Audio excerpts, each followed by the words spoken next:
સૌને મારા જય શ્રી રામ।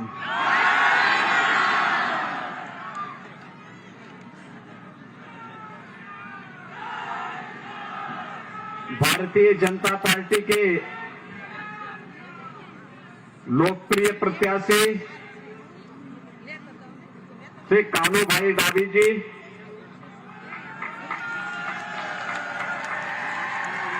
पूर्व कैबिनेट मंत्री श्री भूपेंद्र सिंह चौड़ासमा जी,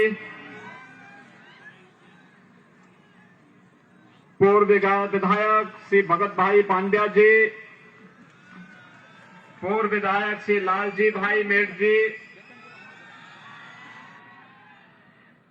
पृथ्वीराज सिंह झाला जी, आज के इस कार्यक्रम में उपस्थित पूज्य संत जन स्वामी श्री आशुतोष गिरी जी महाराज, स्वामी श्री राम बापू ठाकुरद्वार जी, स्वामी विवेक सागर जी, स्वामी हरिकेशव जी, स्वामी हरिप्रसाद जी, श्री विजय बापू जी और भारी संख्या में धंधुका विधानसभा क्षेत्र से जुड़े हुए सभी उपस्थित भाइयों बहनों, आज गुजरात विधानसभा के प्रथम चरण का मतदान चल रहा है। गुजरात के मतदाता भाइयों बहनों ने जो उत्साह दिखाया है और जो रुझान दिखाई दे रहे हैं,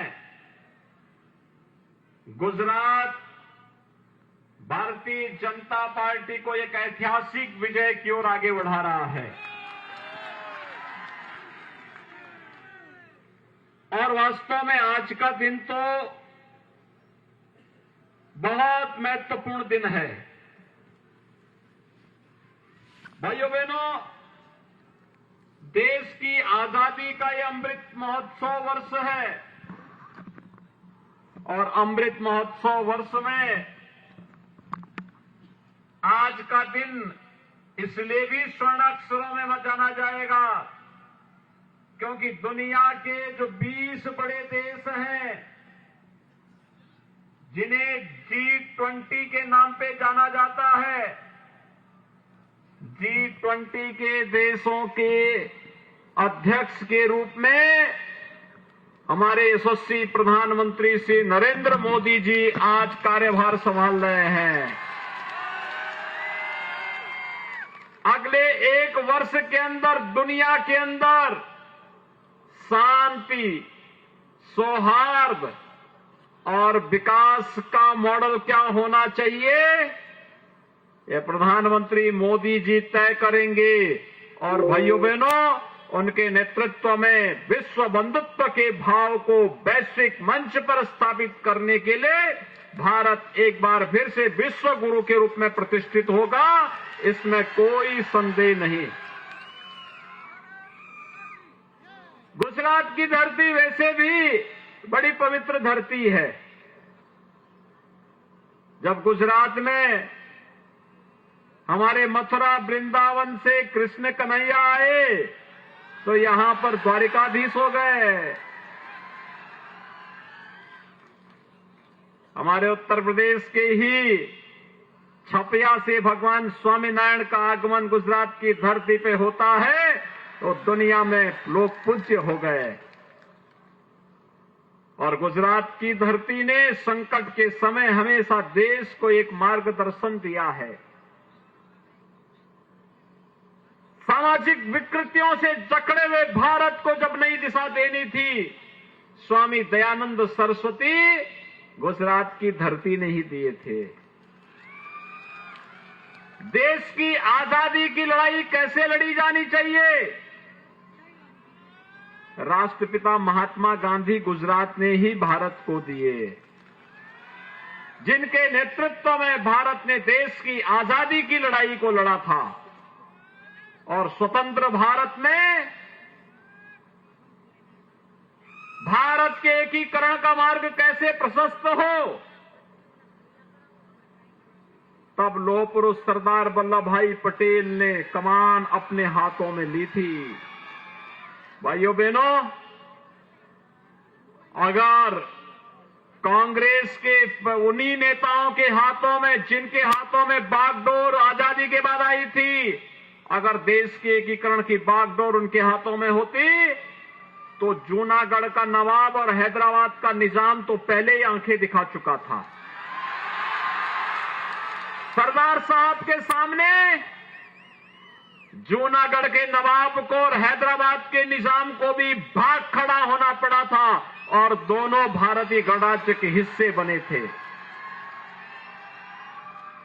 ये गुजरात की ही धरती है जब भारत की राजनीति अविश्वास, भ्रष्टाचार, कांग्रेस की अराजकता का शिकार बन चुकी थी। लोगों में परस्पर विश्वास हो गया था, राजनीति से विश्वास उठ चुका था। तब गुजरात की धरती ने नरेंद्र भाई मोदी को देश के प्रधानमंत्री के रूप में देकर के भारत के गौरव को बढ़ाने का कार्य किया है। आज वैश्विक मंच पर भारत की बढ़ती हुई प्रतिष्ठा इस बात को प्रमाणित करती है। जिस ब्रिटेन ने 200 वर्षों तक भारत में शासन किया, आज भाइयों बहनों उस ब्रिटेन को पिछाड़ करके भारत दुनिया की 5वीं बड़ी अर्थव्यवस्था बन गया है। वैश्विक मंच पर बढ़ती हुई भारत की धाक एक नए भारत के रूप में हम सबको एक नया मार्गदर्शन देता है। भारत की 135 करोड़ आबादी के गौरव को बढ़ाता है। और यही नहीं भाइयों बहनों, अब सीमाएं भी सुरक्षित हुई हैं। 20 वर्ष पहले मोदी जी के नेतृत्व में गुजरात दंगा मुक्त और कर्फ्यू मुक्त हुआ था। आज भारत आतंकवाद और नक्सलवाद से मुक्त हुआ है। यह भी गौरव गुजरात और आप सबको जाता है। गुजरात का विकास का मॉडल, गुजरात का लोक कल्याण का मॉडल, गुजरात के अलग अलग प्रयोग आज देश के लिए मॉडल बने हुए हैं। और इसीलिए भाइयों बहनों मैं आपसे कहने के लिए आया हूं, एक और सुरक्षित होती हुई सीमा और दूसरी ओर संकट के समय अपने नागरिकों का ध्यान कैसे रखा जाना चाहिए, यह अगर देखना है कोरोना महामारी के दौरान आपने देखा होगा। कोरोना महामारी, दुनिया के बड़े बड़े विकसित देश पस्त हो गए, अकेले भारत चलता रहा, लड़ता रहा, जीवन भी और जीविका को बचाने के लिए कार्य करता रहा। फ्री में टेस्ट, फ्री में उपचार, फ्री में वैक्सीन और हर गरीब के लिए फ्री में राशन की व्यवस्था भी भारत के अंदर डबल इंजन की सरकार देती रही। और भाइयों बहनों, आस्था का सम्मान कैसे होना चाहिए, यह भी अगर आपको देखना है, अयोध्या में भगवान राम के भव्य मंदिर का निर्माण कैसे हो रहा है, यह आपके सामने है। भाइयों बहनों, अयोध्या में भगवान राम का भव्य मंदिर का निर्माण 500 वर्षों तक संघर्ष चलता रहा, लाखों हिंदू शहीद हुआ, लेकिन अयोध्या की समस्या का समाधान नहीं हो पाया। कांग्रेस कभी नहीं चाहती थी कि अयोध्या में राम मंदिर बने, क्योंकि कांग्रेस तो उसमें मुख्य बैरियर थी। जैसे ही जनता जनार्दन ने बैरियर हटाया, मोदी जी ने निर्णय लिया और अयोध्या में भगवान राम के भव्य मंदिर के निर्माण का कार्य प्रारंभ हो गया। काशी में काशी विश्वनाथ धाम बन गया। उज्जैन के महाकाल में महालोक का निर्माण हो गया। उत्तराखंड के केदारपुरी और बद्रीनाथ धाम का भी पुनरुद्धार और सुंदरीकरण का कार्य पूरी भव्यता के साथ हो रहा है। और गुजरात का फिर द्वारिका धाम और सोमनाथ का धाम कैसे छोड़ सकता था। यहां पर भी वही भव्यता तो आ रही है। ये है नए भारत का आस्था का सम्मान। नए भारत में आस्था का सम्मान भी है, हर व्यक्ति के जीविका की रक्षा भी है, हर एक को सुरक्षा की गारंटी भी है, और भाइयों बहनों, भारत का वैश्विक मंच पर बढ़ती हुई प्रतिष्ठा भी है। भाइयों बहनों, मैं आपसे पूछना चाहता हूं, ये जो आतंकवाद समाप्त हुआ है कश्मीर में धारा 370 हटाने के कारण, क्या कांग्रेस कश्मीर से धारा 370 हटा पाती? क्या कांग्रेस आतंकवाद और नक्सलवाद को समाप्त कर पाती? क्या कांग्रेस अयोध्या में राम मंदिर का निर्माण करा पाती? काशी में काशी विश्वनाथ धाम का निर्माण करा पाती? द्वारिका धाम में द्वारिकाधीश के भव्य धाम का निर्माण करा पाती? और आम आदमी पार्टी, ये तो सुरक्षा में सेंध लगाने वाली पार्टी है। ये समृद्धि में झाड़ू लगाने वाली पार्टी है। भाइयों बहनों, इनसे कोई उम्मीद मत करिए। कोरोना कालखंड में इन्होंने दिल्ली में लोगों के घरों के पानी के कनेक्शन कटवा दिए, बिजली बंद कर दी, गरीबों को राशन बंद कर दिया। वह तो बगल में उत्तर प्रदेश था, 40 लाख लोगों को मैंने उत्तर प्रदेश में ला करके उनकी व्यवस्था करवाई थी, अन्यथा दिल्ली में तो ये अराजकता फैला रहे थे। गृह मंत्री अमित शाह जी को निकलना पड़ा था हॉस्पिटल की व्यवस्था देखने के लिए। यह आम आदमी पार्टी किसी लायक नहीं है, कभी विश्वास मत कर लेना। और इसलिए भाइयों बहनों, आज मैं आपके पास आया हूं,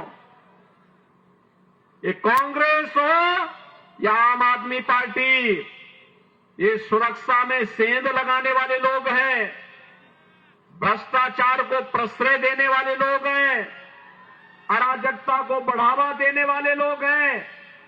इन पे विश्वास नहीं, प्रधानमंत्री मोदी जी के नेतृत्व पर विश्वास करते हुए भूपेंद्र भाई पटेल डबल इंजन की सरकार का नेतृत्व गुजरात के अंदर कर रहे हैं। और इसलिए जो रुझान आज दिखाई दे रहा है उसके अनुरूप भारी बहुमत से भारतीय जनता पार्टी को विजयी बनाने की ओर हम सबको कार्य करना होगा। भाइयों बहनों, भारतीय जनता पार्टी ही देश की सर समस्या का समाधान निकाल सकती है, और उसी की अपील करने के लिए आज मैं आपके बीच आया हूं। आज आप देख रहे होंगे उत्तर प्रदेश जैसे बड़े राज्य में दंगा मुक्त हो गया है, कोई दंगा नहीं, कोई कर्फ्यू नहीं। बड़े बड़े माफिया जो सत्ता का संचालन करते थे, आज उनको यूपी का बुलडोजर कैसे रोंदता है आप देखते होंगे, सारे कैसे गिड़गिड़ा रहे हैं। अब उनकी जो गुंडागिर्दी थी सब घुस गई, उसमें से बहुत सारे लोग तो गले में तख्ती लटका करके सब्जी बेचने का काम कर रहे हैं। और इसीलिए मैं आपको कहने के लिए आया हूं भाइयों बहनों, हर बीमारी का उपचार भारतीय जनता पार्टी, और कमल का निशान यही समृद्धि ला सकती है, यही शांति ला सकती है। और शांति और समृद्धि ही व्यवसाय और रोजगार का माध्यम बन सकता है। और इसलिए आप सबसे मेरी अपील है, उत्तर प्रदेश की जनता ने जो कांग्रेस को और आम आदमी पार्टी को एकदम ठिकाना लगा दिया। उत्तर प्रदेश में आम आदमी पार्टी 0 है, 0 सीट, और कांग्रेस 5 यानी 25 करोड़ की आबादी है यूपी की, कांग्रेस के पास 2 सीट हैं।